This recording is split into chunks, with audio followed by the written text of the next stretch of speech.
What's going on, guys? This is Empty Box, and today we're going to be talking about mixed class ground rules, rules for the road, and somewhat on how to survive. We'll talk about how to capitalize on traffic in the next video, but after this video you should have a decent handle on how to navigate traffic and not get slaughtered in the process, because it is very difficult. It is something that is quite tricky, and a lot of people do struggle with this, so don't feel bad if you occasionally make mistakes. Like I said in the previous video, even the pros in the real world who get paid the big bucks and win all the cool races and get all the girls still manage to mess it up from time to time, so it is somewhat tolerable. Although, don't do it in my race. While we're going to be particularly talking about Prototype and GT Challenge, pretty much everything I will say in this video relates to any sort of mixed class racing. While it might be more extreme given the speed differences in this series, it's pretty much the same thing throughout. You still have different races within the same race, and as such you need to treat things a little bit differently than if you were just racing the same exact car on the same exact track. Okay, let us begin. First of all, there is no such thing as an overall victory. It does not exist. Get this idea out of your head completely, entirely, and never let it pop into your head again. TV, the media, they like the idea of overall victories and everything, but when you look at it, did anybody but Audi or Toyota have a chance at winning this year's 24 Hours of Le Mans? The answer is no, they didn't. It's not really an overall victory, it's just expected.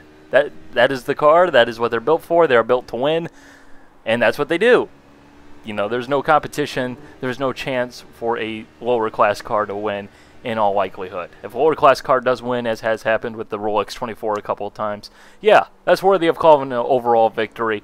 But when it is the top class winning the race, finishing first, it's kind of expected. It's the same thing. There is no race that is more important in the series, okay? In this series, there's 3 different races going on at the same time, all of equal importance. Guy in third place in GT2 is in, still the same as a guy in third place in GT1 is still the same as third place in P2. They're all the same. There is no race that is more important. Driving a P2 does not mean, oh hey, I'm fighting for a quote-unquote overall victory. I get to just move everybody out of my way because I'm fighting for overall victory, so I'm awesome. Okay? Don't have that mentality, because it is 100% false, it is 100% stupid, and really it'll just get you hated and it'll get you wrecked a lot. And by that, I mean you'll probably wreck yourself on Fords a lot doing stupid things such as, oh hey, you're just going to move out my way because I'm better than you, because I'm driving a prototype. Rule number 2. Mixed class racing is not about raw speed. Particularly in a series like Prototype GT Challenge, where you're going to have tons of traffic. Absolutely, some of the most traffic you'll probably ever see in any series. Constant, all the time, all around the track. You have to be ready.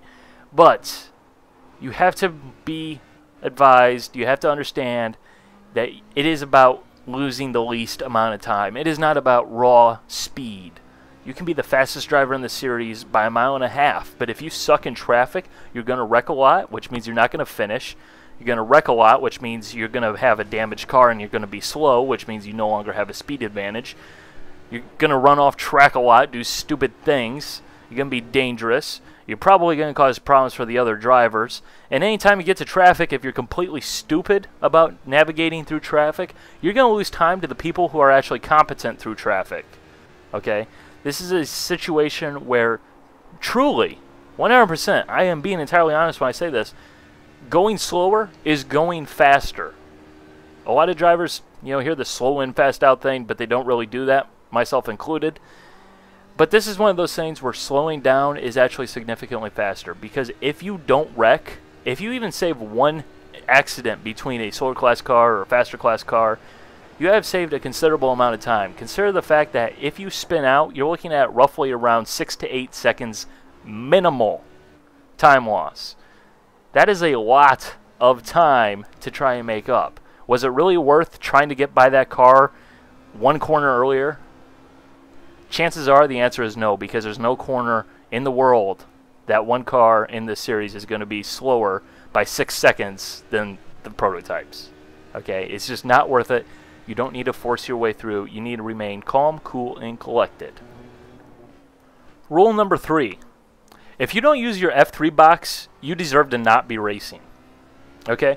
The F3 relative timing black box contains a wealth of information, all of it designed to assist you in being a safer driver and a faster driver, because it enables you to plan for traffic and control traffic and the way it will pass you or the way you will pass it by simply knowing when you're going to catch it, when it's going to catch you, and what you can do to sort of help out the situation. Maybe lift out the throttle a little bit earlier, maybe go a little bit slower through a corner and get a better launch on exit.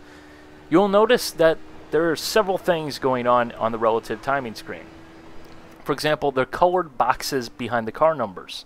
You might be wondering, what do those indicate? Well, in this series in particular, Prototype GT, they indicate the car class. That's the same across the board. However, in this series, the yellow cars, the yellow car numbers, are always the LMP2, the fastest cars in the series.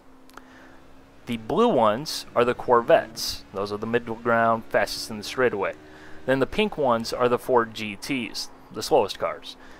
By knowing what is behind you, how close it is, and when it's going to be roughly in your time area, just from experience and knowing how fast one class is around the track versus the other class, you can begin to control what's going to happen.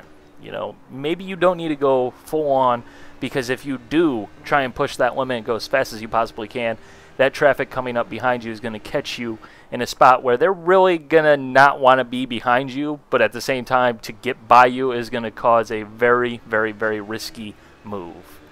It's not about how fast can I go all the time. It is all about how little time can I lose. It's about minimizing time loss. And the relative display box definitely helps that out. It'll make you a safer driver. It'll make you a smarter driver. It'll make you faster. Really, if you're not using this, you do need to get off the track. Okay, that's my story and I'm sticking to it. Rule number 4. This one is related back to rule number 1, but it's that important it deserves 2 rules. Okay? Nobody's race is more important. It's that simple. It doesn't matter what you are doing, what you are racing. A race is a race is a race. It doesn't matter if it's the fastest class or the slowest class. You share the same racetrack. It's the same thing. Okay, you may not be racing directly with one another, but you are sharing the racetrack. Sharing is caring. But if 2 Fords are duking it out in front of your prototype, that sucks for you. Okay, you just have to deal with it. You can't simply just go, oh hey, I'm just going to go right through you guys. Ah! You just can't do that. Okay, you can't take them out of their race. You have to be knowledgeable. You have to understand the situation, and that is part of using the F3 relative timing display. If you're driving a Ford and you see 2 prototypes coming up behind you and they're battling for position really close, you have to know that they are going to get by you, okay? Everybody who has done any sort of racing at all has obviously understanding the situation at hand. You know, if you're racing with a car in front of you, suddenly you're pushing a lot harder. You're going to get by that guy. You're giving it your all and trying to do everything you possibly can. Well, if a Ford gets in the way of your prototype, well, it sucks for him, because I'm getting by that prototype right up the road. I'm passing that guy. You know, you have to be knowledgeable to the situation at hand. Rule number 5, drive the other car. Driving the other car will give you a great understanding of what the drivers are going to be doing throughout the lap. For example, the Ford GT used to be a complete and utter pig. It was all over the place, darn near impossible to control. Fortunately, that's been fixed since then. But when you look at it from the outside as an HPD driver, you go, oh, well, I can just go ahead and take all this space on corner exit, you know, no problem. But the reality is that guy's going to need all of that space because the car is just going to go that way. The prototype, for example, it weighs next to nothing. It's got great power to weight ratio. You can just go right up the inside all day, every day, no problem, no sweat, no hassle. Really easy to do.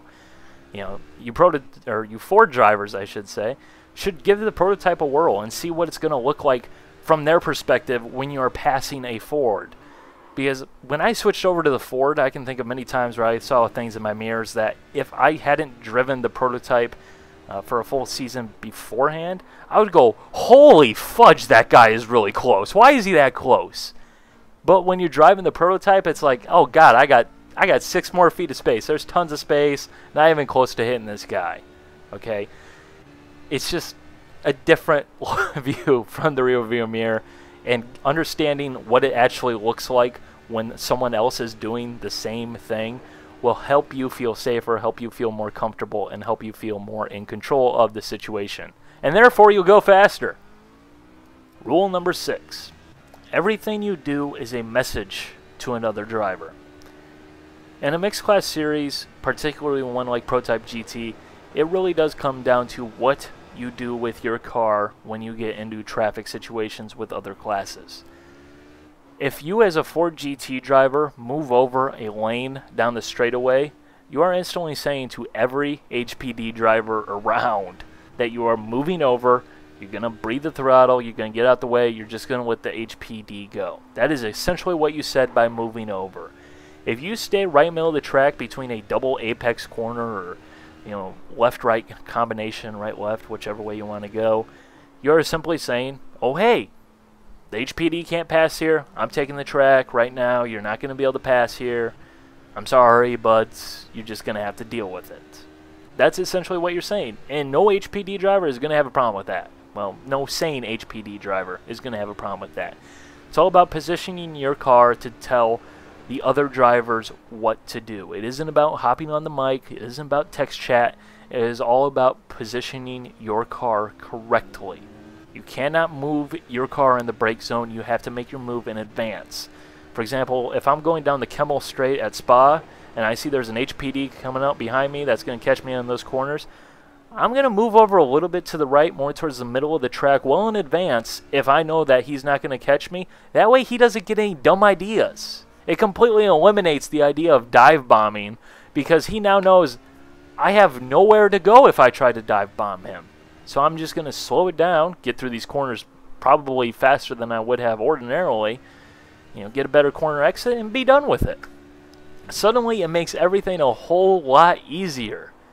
From the HPD driver's perspective, you have to be very mindful of what you are telling the Ford GTs and the Corvettes. Particularly the Ford GT, it's very easy to look over-aggressive to. Ford GT and the Prototype have such a speed difference that when you come flying up behind a Ford GT, they see that in the rearview mirror, and almost every Ford driver will flip out and have their heart skip a beat. Okay, it's just natural. There's been thousands upon thousands of YouTube videos as to why, but long story short, more often than not, we've seen HPDs just drive right through Fords like they weren't even there because they were just being over-aggressive. Okay, causes the Ford driver to lock up more often than not because it usually does indicate the end of the race, because usually they don't slow down. You just need to back off. You don't need to get that close to a Ford in the middle of the corner. You should be passing up the inside on corner exits all the time. Anyways, okay. Rule 7. The blue flag is advisory only. It is there simply to notify the driver of the slower class cars that there is a faster class car 1.5 seconds behind them.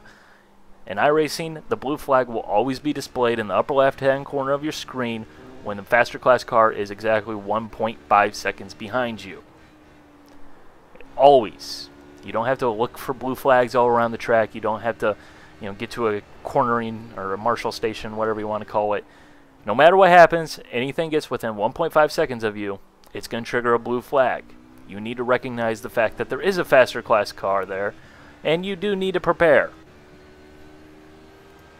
Because blue flags are advisory only, you do not have to take action to get out of the way or anything like that. In fact, it should be completely the opposite. It is simply there to remind you that there is a faster class car coming up behind you if you didn't use your relative timing display or whatever. That's all. It's not saying get out of the way. It's not saying you have to move over. It's just saying that there's a car behind you. Make sure you hold your line. Be prepared to be passed by a faster class car. That's all it's there for. It is not ludicrous in a bottle. Rule number 9, the see ya method. I'll let you figure out the spelling and what it might stand for. I'll let you speculate from there. But basically, you can't drive another car. You can only drive your own car. Worry about driving your own car, and if someone hits you, make damn sure it's 100% his fault. It's that simple. Yeah, sometimes accidents happen, but you need to make sure that you didn't cause that accident. Because if you cause the accident, then it's your fault, and then you feel like crap. If it's the other guy's fault, at least you can be mad at him and file a protest if that makes you feel better. Rule number 9. Don't spam text chat. This is something that a lot of newer drivers do, and it's highly annoying and completely defeats the purpose of text chat. You'll see guys oftentimes type in pass left, pass right, using their quick keys and all that stuff, and that's completely waste of time. At the end of the day, it's up to the faster class driver to get by the slower class driver. Stop trying to drive the faster class car and tell them where to go exactly. They will get by. They have a better understanding of the situation at hand than you do. They really do. It's a lot easier to see from behind, oh hey, am I going to make it to this corner before this guy, or is he going to make it to the corner before me? What should I do? It's a judgment call. Leave it up to them. Don't say, oh, go this way, because maybe you're not feeling comfortable going that way. Maybe you just want to wait behind the guy and, you know, take it on a little bit later, you know, just pass him the next corner or whatever. Just leave it up to the driver behind. Don't worry about it. You know, you can't drive their car. You can send signals, but you can't drive their car. Rule 10, the final one. Karma is a bitch. Yeah, by that I mean basically, more or less, the golden rule: treat others the way you want to be treated. Let me make a situation up for you, hypothetically, of course. This will never happen. P.S. It's going to happen like every race. Say I'm battling for position in my Ford GT. Some HPD driver comes along and breaks up the battle, pretty much completely screws me over out of any chance I have for no reason at all. He's not got a car within 15 seconds and there's one lap left. Couldn't gain a position at all, couldn't lose a position at all. Really just had no business being there. Could have just gotten clear out the way and enjoyed the racing in front of him. When he comes by me and tries to lap me, you know, in the next race or whatever, I'm going to remember that. And I'm not going to be too happy about that. I'm not saying I'm going to wreck you, because I don't drive like that, but maybe rather than just simply moving over on the straightaway and letting you proceed, maybe I'm just going to take my regular racing line, even if, you know, maybe I could let you by breathing the throttle a little bit and, you know, letting you by with no time loss for me, no time loss for you. Instead, I'm going to be a dick about it because you were a dick to me. And that's going to suck because it will bite you in the ass, okay? If you ruin my battle for position, chances are I'm going to end up ruining your battle for position when it's really going to suck for you, just like it sucked for me, okay? It's pretty much that simple, okay? No one wants to be blocked or held up any more than what they need to. I mean, yes, it's mixed class racing. It is all about losing as little time as you possibly can. That is the name of the game. But when you go ahead and cause other people to lose time unnecessarily, you cannot expect to not have the same thing returned to you. It will be returned for you, and then you will know truly how much it sucks. And you know what? You're going to be the only one to blame. So be a good HPD driver. Be a good Ford driver. It starts with the HPDs. It well and truly does, because us Ford guys are absolutely terrified of the HPD because of several thousand incidents. Well, I think that pretty much sums up all the general rules that I need to say. There's a lot of things, obviously, that I don't really need to say, but of course are rules anyway, such as don't hit other cars and don't run off the road and don't run other cars off the road. But I think that's pretty obvious. Everybody should know that. If not, you're probably not eligible for this series anyways. So with that said, I'm going to end this video here. Next video, we're going to be talking about working your way through traffic and making time in traffic, because there is a little bit of a secret to it. There's a little bit of an art to it, and it'll definitely pay you big time. because being fast in traffic is being fast overall in a series that is so heavily dominated by traffic. Bye.